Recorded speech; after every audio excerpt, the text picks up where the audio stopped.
Hi guys, welcome back to my channel. It's been a minute since I did a Military Monday, and Military Mondays are back, baby. We back in this thing, okay? So in today's video is going to be a story time about my worst NCO, period. We got some tea. I'm killing some tea, honey. If you don't know me, my name is SweetsColour. Not SweetsColour, SweetsColour, aka Staff Sergeant Baker. And it's going to be a story time about when I was Specialist Baker.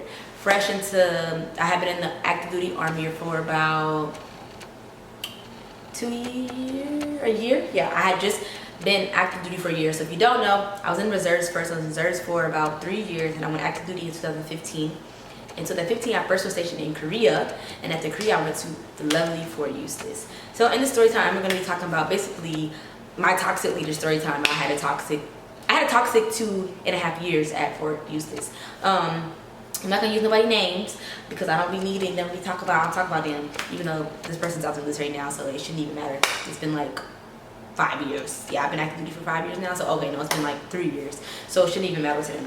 But we gonna talk about it because let's talk about it. Let's get the real and the raw. And this is why I became an amazing leader that I am, because I had bad leadership that made me realize who I wanted to be and how I was going to be a leader, and I knew not to be like them.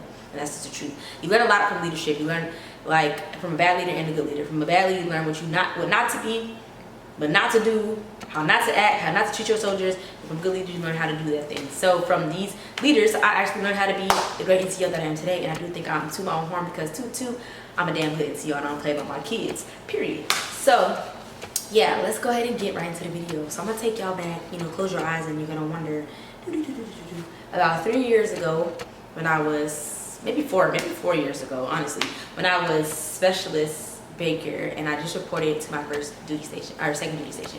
So I'm leaving from Korea, where I had amazing leadership. I had First Sergeant Gibson. I was a high-speed specialist. Everybody loved me, or the higher leadership loved me. Everybody else, probably my friends that I worked with, probably thought I was a kiss ass because I was specialist in a platoon sergeant position, and I'm now a platoon sergeant for real. So for me to have been doing that as a specialist is ridiculous. But I was in a platoon sergeant position. I was liked by the higher leadership because I was high speed. I got my job done. I have amazing work ethic, got a little bit of OCD, so anytime there was something that needed to be done, they knew it was gonna get done. Like Specialist Baker got it, right? So I came from a unit where I was super high speed, and I'm like going to the unit with this morale, like happy about the army. So I lived, my hometown is Georgia. You guys don't know I'm from Atlanta. Whatever. My mom at the time lived in Gainesville, Georgia, and I had to drive to Virginia, which was like an 8-hour drive. And I have driver's anxiety, even though I'm 88 might make it make sense. Don't ask no questions. I don't know, but I got driver's anxiety, so I was a little nervous about the drive. So she did reach out to me. She at the time was an E6, the rank that I am now. So it's like, dang, to think about like how she was talking to me as the rank I am now, like how much influence you have on people and how you can change people's perception of the army by the rank that I have right here. So she was my sponsor, which at the time I was like, damn, I got a staff sergeant as a sponsor. I was thinking like, I probably should have like a specialist or something, because I'm a specialist, or maybe an E5, but as a staff sergeant, I was confused. So I reached out to her in an email when I first got like orders or whatever. I asked her like, how are the barracks? How are the barracks there? What's our mission? Stuff like that. And she told me basically we're TRADOC, and we support 88 hotels and the barracks. I don't know nothing about the barracks because we don't have any single soldiers. And I was like, that's odd, no single soldiers, okay. So I was at a detachment, so it was only a little bit of people there. So they had no single soldiers. Everybody was married or E6. So whatever. Fast forward to when I get there or whatever, I'm driving and I'm stopping a lot because I have driver's anxiety, and because I left kind of late because I didn't want to leave home. Come on, camera. I didn't want to leave home very early because I was enjoying my leave and stuff, and it was my first time home from Korea. Yeah, so I got in the car, whatever, drove, and I get there after 1700. So she did tell me like, get here before, you should try to get here before 1700 because everything closes after 1700. But technically my leave didn't end to the next day, like 12 o'clock p.m. or 12 o'clock a.m. that night. So technically I could report at any time before that time. So I probably got there around 8-9 o'clock. Not thinking nothing of it, like, you know what I'm saying, you're going in process, they're going to take you, like the regular thing, you ain't come late, they take you into the social center or whatever. There's like some staff duty or something. If you're reporting, you're going to go to that building. There was no, she said you should come before 1700 because everything closed after that, but she didn't say I had to be there by 1700. No, because if it's my leave, it's my leave. I should be able to get there whenever I want to get there. That's what I thought. Like, that's what I still think now. If I got a report on the 11th, but I come on the 10th, or my leave ends on the 10th, and I come on the 10th, I'm not technically reporting to the 11th, so it doesn't really matter, right? Thought process that I had, like, I don't know. I think I was thinking about Korea too. Korea, you come, you drive up, you get on a bus, they take you here, like they hold your hand the whole way. So I was thinking it's gonna be the same thing in the States. I guess I was wrong. Once at 1700, stuff closed. I went to the CQ desk. No, so I get there, whatever. I come in and I ask the gate guard. I'm like, hey, where's the in-processing building? Like, I'm new. I'm trying to figure out how to in-process. And they was like, oh, go to this building. So I'm driving around looking for the building, feeling like nervous as hell, having anxiety, not knowing where I'm going. So I find this building. I forget what building it was, and they did have I think we were supposed to go there to in-process, but they had like a CQ or whatever. So I drive over there, I go in and I'm like, hi, my name is Specialist Baker. I'm reporting to blah, blah, blah company, and I'm trying to figure out where I'm supposed to go from here. And they're like, oh, do you have your sponsor's number? And I was like, I don't know. I had to look through my emails. I looked through my numbers. Here's red flag number one. If you knew that my report date was coming and I'm coming from Korea, why would you not have reached out to me to make sure that I know where I'm going? So if I know that I'm going to get a new soldier, for a fact, they're coming on the 11th. On the 10th, I'm probably going to be reaching out like, hey, how's everything going? This is where you need to be. This is what you need to do. Nothing. I didn't get anything. So it's like, oh, do you have your sponsor's number? And I'm like, yeah, I got to look through my email. So I logged into the computer, looked into my email. But I was asking like, oh, y'all don't have like a soldiers, like a temporary barracks? You know, like the in-processing, most places have an in-process system. Like you go to in-process for a week, then you get transferred to your unit. They didn't have that there. So I was under the impression that I was going to go be in processing first before I just go to my unit. So they're like, oh, the barracks, the in-processing barracks are full. So I'm like, what does that mean? And they're basically like, you got to call your sponsor. So that's why I was like, looking through my emails. So I was like, can I log into the computer? I got my military email. I found her number. I'm like, I'm still excited, you know, happy about being at my new unit.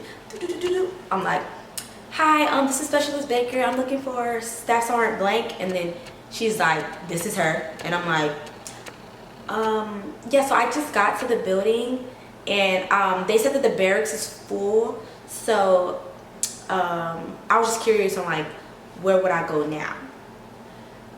Why are you calling my phone at 9 o'clock at night? Like I'm asleep. I'm like, Sergeant, this is time that I got. She's like, didn't you come from Georgia? I'm like, yes, Sergeant. She's like, so why did it take you so long to get here? I was like, this is my first time driving here, so I'll take a couple stops.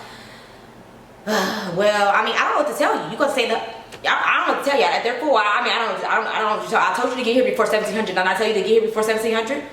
And when I tell you, I am baffled on the phone, like,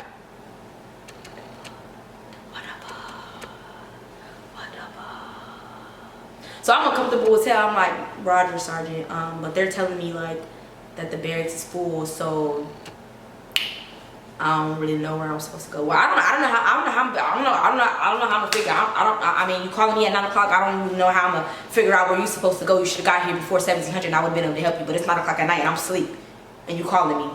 How am I supposed to do anything? Make that make sense? Like, I'm asleep. I'm like, oh, okay, well, Roger, Sergeant.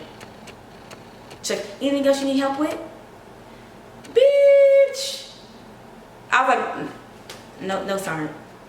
She's like, all right, see you tomorrow.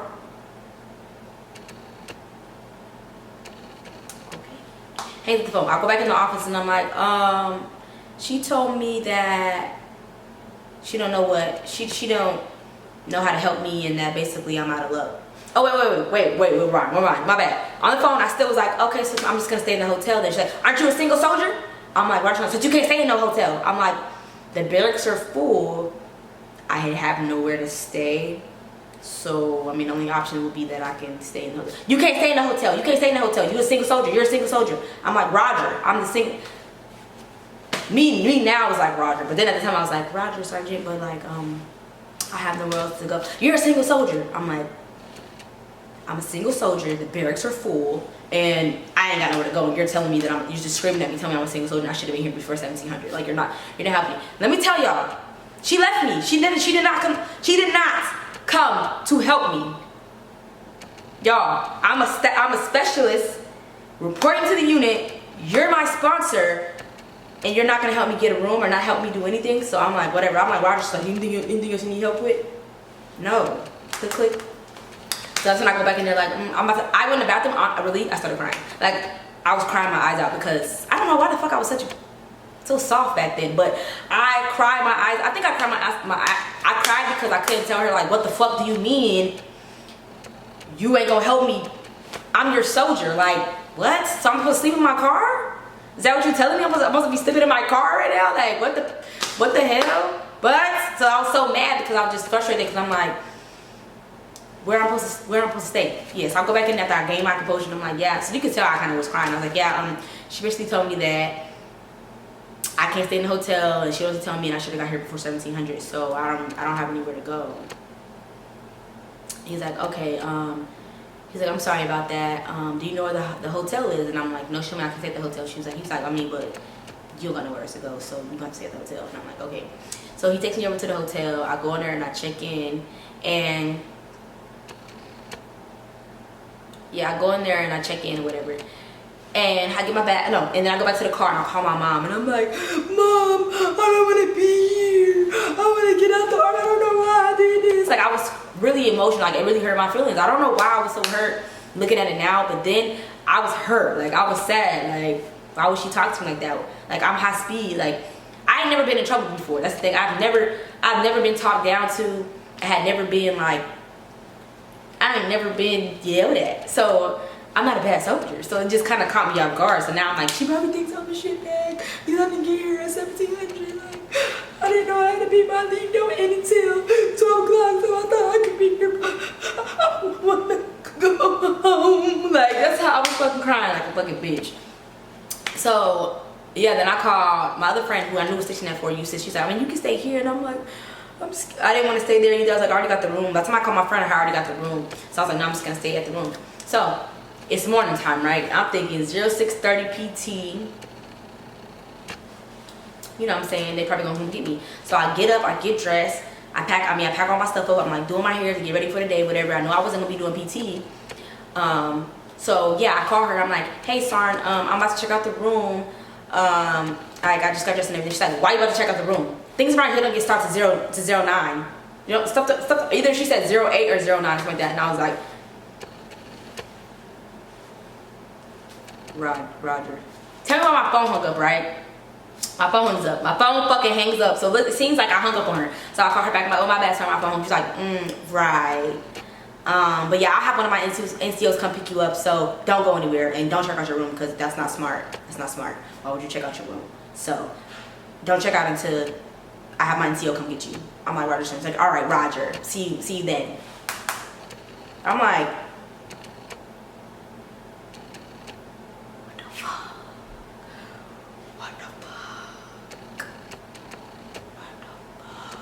like, what did I do? Like, why don't you like me? Like, I didn't do anything but report to the unit after 1700. Like, why are you so angry? Like, what the fuck? What the fuck is going on? So then I get a call like, hey, this is Sergeant so and so. I'm here to pick you up. And I was like, okay, Roger, Sergeant. So I go in there and process.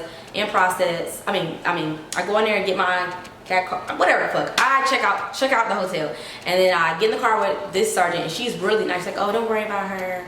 She's like, yeah, but I heard that you called her late. Like, so now you not only did you call me, I called you late, but you had an attitude, and you told me basically you're not gonna help me find nowhere to stay. But then you go and gossip into the E5 like I'm a shitbag. Like, oh, she called me late. So I told her messing up my sleep and da da da. So I'm like, you're toxic and you're messy. Like, why are you talking about me? Like, you didn't even met me face to face yet. So boom, she brings me to the company, bring me to the back, and she's like, oh, this is Specialist Baker. And she's like, hi. And I'm like, hi. Then there's one other NCO and a female specialist. And I'm like, I'm reserved. I'm distant now because I'm like, she probably was talking about me to everybody. So now I feel uncomfortable. Like, you know, I didn't feel welcomed. So everybody's like, hi. And then I see Jose. Y'all know who Jose is if you're a little subscriber. So I sit next to Jose, and she's like, oh, hi. I'm Jose. You know, y'all know how Jose is. So yeah, that's when I ended up meeting Jose, and I kind of was like, talking to Jose a little bit, like, but I still was kind of like uncomfortable as fuck. So that's my first interaction of like what started, like what happened in the beginning, y'all. So ever since that day, ever since I in process, she kind of picked, but that's just her. She picked at everybody, but she was just like picking all the time. Has to slick out the mouth to say, to the point where I started like, well, I'm not even saying this part yet. So one day she came in the office. I'm at the computer or whatever, trying to, I don't know what the hell I was doing. I had no job at the time, so I don't know what I was doing. So one day she came in the computer, came into my room, my office that I was in, and she was like, are you promotable? And I'm like, no, sir. She's like, why you ain't promotable?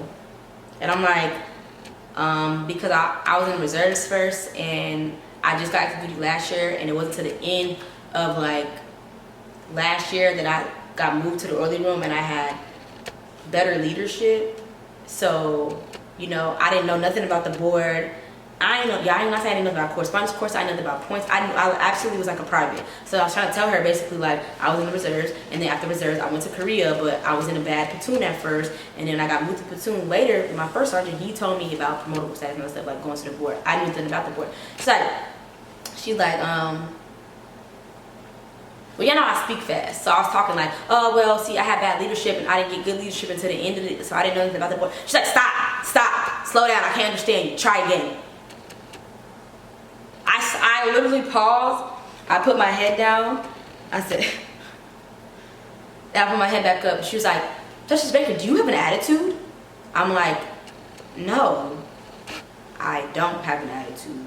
I wanted to say, you have an attitude, what do you mean? I was like, no, I don't have an attitude. I said, sorry, you're just a bit intimidating. That must have been like, you are a B word. That's what she heard me say. I hate your ass, you is a B word. That's what she heard me say. All I said was, the reason why I'm doing that is because you're kind of intimidating. She was intimidating. Like, you already made me feel bad. Like, I didn't know what I could not say. Like, I just felt uncomfortable. So I said that, y'all. When I tell you, this lady said, Sergeant so-and-so, come in here right now. I'm like, what the fuck?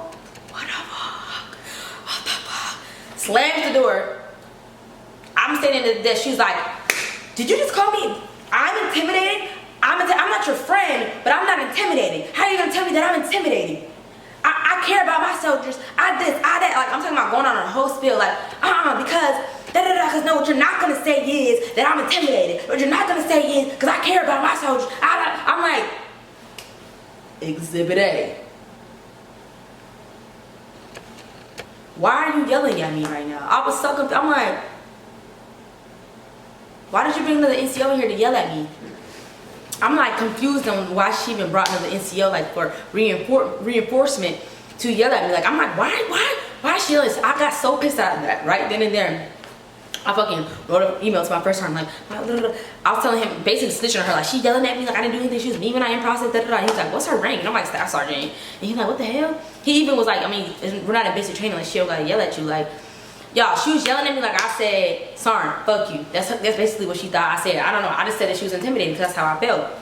It was so bad to the point that me and Jose used to be like, you go ask the question, no, you go ask the question. I used to hide in the bathroom. If I heard her coming, I would duck behind the wall so she wouldn't come in there and ask me no questions. Like, I even got so bad to the point that I was looking at the board, and I got there in April, and she was leaving in September, and I was like counting the months, like, please, please, please, please, please, please, please, please, please, let her go. Like, it was another incident that happened. Like, one time I overslept. I was in a cadre class, and cadre classes, I work with AIT students. I had to take a cadre class. I was in the class for like 4 days, and the 5th day we had regular work call again. But I was going to cadre class, so I was setting my alarm for a later time than I usually set it because we had to go to PT. So on Friday I overslept. So then somebody called me and was like, hey, did you oversleep? I'm like, yeah, I did oversleep, I'm on my way. So I get dressed, I hurry up and get there, and she's like, hi, Justice Baker, nice of you to join us. And I said, thank you. But I guess that was disrespectful, but she said it in a joking manner, so I joked back, and she was like, who's your NCO? Girl, it's only 5 people here. You know who my NCO is. She was like, sorry, but she's like, yeah, have her have a counseling on my desk today at 1300. And I'm like, for what? This is my first time being late. The whole time I've been here, and you trying to write me up for being late. Like I'm just late all the time. Like, you never gave me a verbal warning. And I've never got a negative counseling. So think about it. I'm no longer, I don't know, these new soldiers is different. They don't give a fuck about counseling. But me a couple years ago, when my era of the Army, we cared about counseling statements. Like, if you, I'm not a bad soldier, so why am I getting counseling? I just came from being high speed, and now I'm just a shitbag. So I'm like, what the hell? I'm getting counseling for what? So I was talking to the other sergeant, and I'm like, I don't think I deserve a counseling statement. I deserve a negative counseling statement being late once. I feel like I should get a verbal warning that it won't happen again. If it happens again, then I should get a counseling statement. And she's like, go talk to her. And I was like, I don't really want to talk to her because I don't really want to talk to her. She's like, no, go talk to her. So she was like, I came to talk, like, hey, Sergeant, can I talk to you? I was like, I want to talk about the counseling statement. I was wondering if like I can get a verbal counseling, a verbal warning, because like I never been late before. And she was talking to me, and I was like, I think I was saying Roger, and she was like, I don't like Roger. And I said, cool. She's like, I don't like cool either. How about yes, Sergeant? I'm like, yes, Sergeant. She's like, that's better. Yes, Sergeant, I like that. I'm like, what's wrong with her? Like, what is wrong with her? Like, sometimes I used to say, like, you know, when you have an attractive soldier, like, they're not ugly, a lot of female NCOs give them a hard time. But honestly, she had not even met me before she was toxic. She was toxic off the rip, off the first time she ever met me. Like, I mean, talked to me on the phone. She was toxic. Like, how you not gonna help your soldier get to their room? How you gonna make sure that I was safe? How you gonna call me next morning and then be like, oh, you check, that's not smart for you to check out your room. You didn't give me no instructions, so what do you mean? I'm doing what I think I should do. Like, I'm just trying to save my face from yesterday. And then when I come to speak to you, you're very dry. And then when you correct me, you tell me, I don't like cool, I don't like Roger. How about yes, Sergeant? I'll give her a counseling. What the? Your soldiers are hiding from you, literally. Me and the other one, me and Jose used to literally hide from her. Like, when I said legit hide, I'd be in the bathroom together hiding. Like, you go ahead. Like, literally tagging who's gonna ask to do something. Like, I ain't gonna lie, she might have been gung-ho for her soldiers. Like, she probably wouldn't let me get in trouble by nobody else. But her attitude towards me, her attitude toward everybody was disgusting. Nobody liked this NCO, no matter where we was at. Like, even later on, the NCO told me, like, she shouldn't have been yelling at you like that. I'm like, I know, because I didn't do anything. All I said was that she was intimidating. Like, you are. Your soldiers feel like they cannot talk to you. Your soldiers feel uncomfortable to ask a simple question. Like, and when I was talking about getting my car, when I went on my Mercedes, she was like, that's not a smart decision. You probably should get a Nissan. I told her I was in between the Nissan or a Mercedes. She was like, yeah, you probably get a Nissan. You're not ready for a Mercedes. How you gonna tell me what I'm ready for? Like, I'm not a private. I didn't just join the Army a year ago. I had been in for 3 years. I was 19, 20, 21. I was 22 years old. Like, girl, why you treating me like I'm a private fresh out of basic training? I'm trying to get me a car that I cannot afford. I know what my finances are. I know how to spend money. I know what my interest rates are. I know all that. Like, I'm not dumb. So I'm like, okay. She's like, yeah, like, probably shouldn't do that. Like, she was very snappy about everything to the point where nobody felt comfortable having a conversation with her. Like, she was having a bad day, don't speak to her. Like, don't talk to her. Don't do nothing. Y'all. And you can just imagine for like, April, May, June, July, August, for 6 months, I was tortured every day. Like, I was uncomfortable to go to work. I went home crying sometimes. Like, I just was in an uncomfortable, hostile work environment, and I hated fucking being there. I hated it. But you think it's over there? No, when she left, she got replaced by another NCO. And we're gonna save that for part 2. So I hope you guys enjoyed this story time. There's gonna be more coming, but basically that was story time on my toxic leader and how I processed to a new unit, and it never stopped. The toxicity never stopped. It just was what it was. So now the stats are today. I would never, ever be like that NCO. Sorry, I would never tell my soldiers to figure it out on their own when they just come from a state to a new state and they don't know what they're doing. I would try to help them out in some way, even if I had to come up there and try to figure out help them get the hotel room. I'm gonna help. I'm not just gonna leave my soldiers to fend for themselves. But that's exactly what happened, y'all. That's what happened. And you're probably wondering, like, why you said the first sergeant. Technically, she was the first sergeant of the detachment. She was the highest ranking. She was the platoon sergeant of the detachment. So she basically was my first sergeant. So who I'm gonna tell? There was nobody higher than her. She was only higher. But yeah, pretty much that's a story time about my toxic leader. One of my toxic leader I had in the United States Army. Hope you guys like this video, and I'll see you guys in the next one. Bye. So this is future Sweets, and I just wanted to say that she was nice to me one time. She was nice to me one time. She was nice to me when I got sick. I remember, any of my subscribers remember when my wisdom teeth got fucked up and I had an abscess and I had to go to the hospital. When I was in real pain, That's the only time that she honestly was nice, and it honestly shocked me that she was something that she cared. Like, I think I was crying, and she was like, breathe, it's gonna be okay. I don't know if mommy mode like kicked in because she had children, but yeah, it's the only time she's nice. So I ain't gonna say the whole time. Well, the whole time I was pretty miserable, but she wasn't mean to me the whole time. She was nice to me one time when I had got sick and I needed her to take me to the hospital. So yeah, but yeah, okay, bye. Hope you guys enjoyed.